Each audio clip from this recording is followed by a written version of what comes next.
So last weekend, one of the best Smash Ultimate players in the world, Tyler Mars Martins, won one of the biggest tournaments in history in absolutely dominant fashion using only Zero Suit Samus. Exciting as all this was, there were a fair few furrowed brows over why Mars didn't choose certain actions in some situations, most notably refusing to pull the trigger on boost kick during 2 ladder combos against the top Pikachu player Eric Esam Liu in the third game of winners semi-finals. Roll the clip. Did you see how deep in Pikachu's model he was? So smart. We're going to see another up smash here. Esam taking a lot of damage for nothing. He's got to find a way back down to the ground. Chooses an aggressive option. Mars is going to punish him.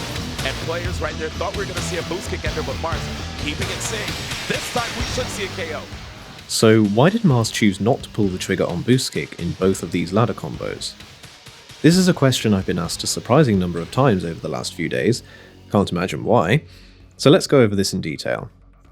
Game 3 of winners semi-finals versus Esam was on Smashville, and this is highly significant. Smashville has a much greater top blast zone height of 190, compared with Final Destination, Lilac Cruise, Yoshi's Story, and Pokemon Stadium, all of which have a top blast zone height of 180. Compared with Battlefield, which has a similar top blast zone height of 192, the highest and only platform on Smashville is much lower than the top platform of Battlefield. This distance between the highest grounded point on the stage and the top blast zone makes it pretty much impossible to KO with what I've dubbed ladder combos of the first kind. That is, ladder combos which finish with a double jump up air into the first hit of boost kick. This is because in order to connect the up air into hit 1 of boost kick, the opponent's percentage needs to be fairly low. Otherwise the up air will send them too high to be hit by the first hit of boost kick, and they can simply air dodge the later hits. Against Pikachu, this percentage is around 30%, and the window is extremely tight due to Pikachu's small hurt box.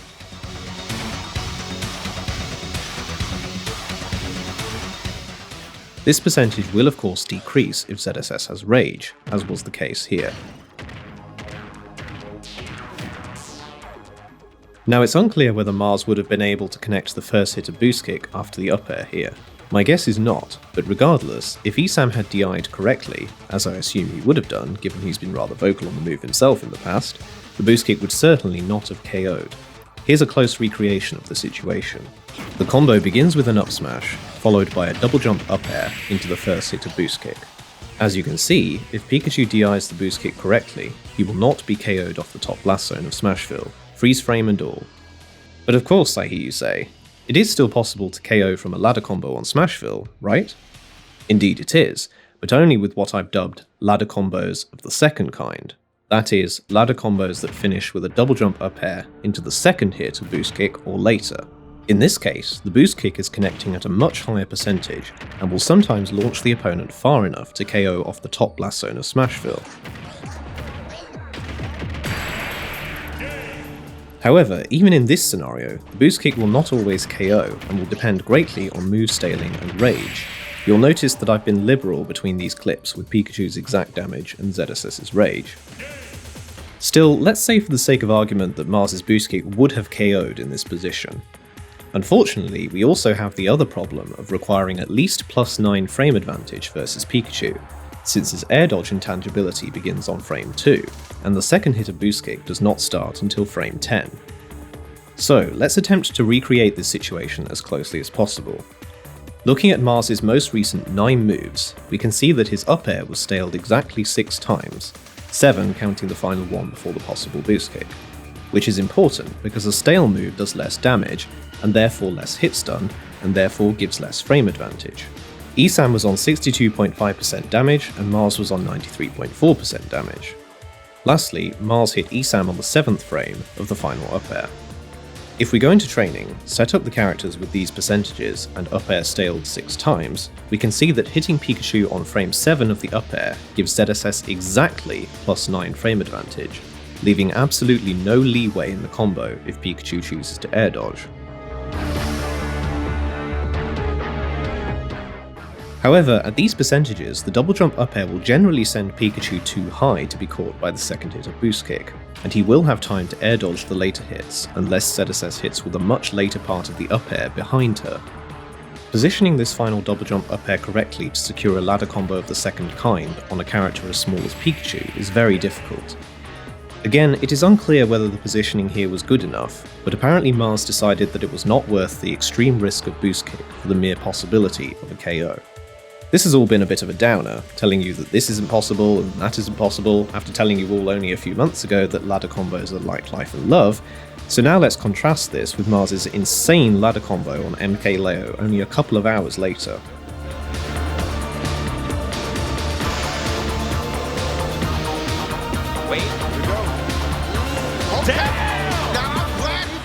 Okay, this is just beautiful.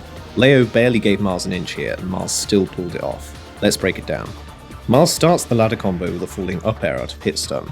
He sees Leo on the platform and guesses that Leo will try to chase him. After connecting the up air, Mars does a full hop up air and fast falls to the platform. He does the same thing again, this time from the platform, in order to push Leo up to the height at which double jump up air will connect. He then does exactly that, sees that Leo is in the perfect position to be hit by the first hit of boost kick, which, with its full frame startup, will be guaranteed from the up air at this percentage, and pulls the trigger. Wait, here we go. Okay. Pokemon Stadium is possibly the deadliest stage for ZSS's ladder combos. It has the lowest top blast zone of any of the legal stages, tied with Final Destination and Yoshi's Story, and a slightly higher first platform than Battlefield. These two factors together make the double jump up air from the platform into boost kick a certain KO in almost every scenario, regardless of how well the opponent DIs. Mars will undoubtedly have been aware of this, and, seeing the opportunity for the boost kick and being below 10% himself, decided it was well worth the risk for an early, stylish stock. I'm going to go through a small collection of ladder combos I've managed to get in friendly games, and give a little commentary on why they worked. My Smash friends are very used to me playing ZSS, so they certainly know their stuff when it comes to both avoiding and surviving ladder combos, which isn't to say that there are no mistakes from them in these clips, but given the mistakes they made, they are true combos.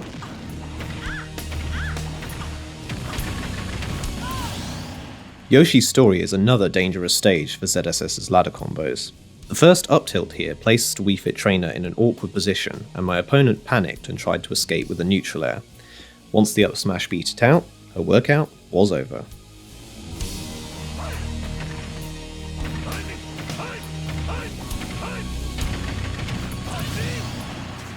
This was a strange setup. I think hitting with only the first hit of the down air confused them, and they dropped through the platform. Once the first up air hit, their stock was in my hands.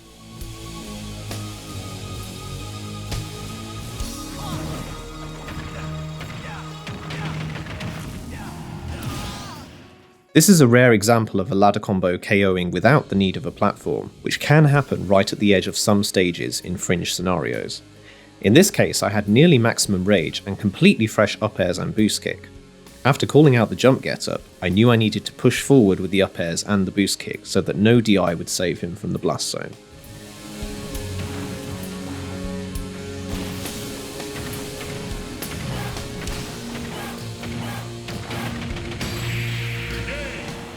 Another solid stage for ZSS's ladder combos, I got a fully charged paralyzer here and realised I could take the stock.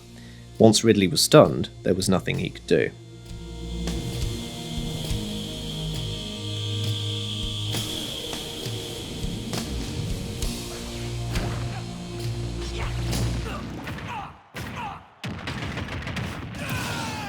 Being buried by flip jump under the Pokemon Stadium platform is the stuff of nightmares. Yes, even post-patch 7.0.0. After correctly reading the timing of the pop-out with the up smash, Grom's fate was sealed. So these have all been examples of more or less entirely guaranteed ladder combos, save for the odd mistake near the beginning. Of course, a capable opponent with matchup experience will be somewhat familiar with the mechanics of ZSS's ladder combos. It is, however, possible to use this knowledge against them. When going for a ladder combo of the first kind, it is usually preferable to simply go for the boost kick, as it will almost always be guaranteed, and in most situations, on most stages, the boost kick will KO. However, in fringe situations on some stages, it is possible that the boost kick will not KO.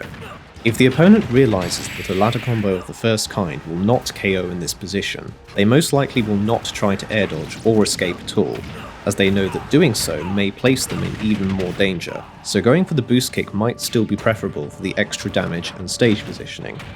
However, there are ambiguous scenarios in which the opponent may find it difficult to tell whether they are in danger of being KO'd off the top by the boost kick. For instance, as already mentioned, ladder combos of the second kind are usually much tighter than those of the first kind, and air dodge will often work as an escape option unless the ZSS player positions the final up air perfectly. This means that the opponent may be aware that there is a significant danger that boost kick may KO off the top blast zone, and that air dodge is their only means of escape. So even a capable opponent playing optimally may still choose to air dodge in this scenario, as indeed Esam did in this ladder combo from Mars. So if Mars had read the air dodge here, who knows? Furthermore, ladder combos of the second kind will far more often KO on any stage, even those with high ceilings such as a Nova Pokemon League. If, for example, the opponent tries to air dodge the boost kick, you can read the air dodge and punish with a flip kick. This is much easier than it looks and carries far less risk than going for the boost kick. Depending on the opposing character's size and fall speed, you will need to fast fall for a varying duration between the final up air and the flip jump.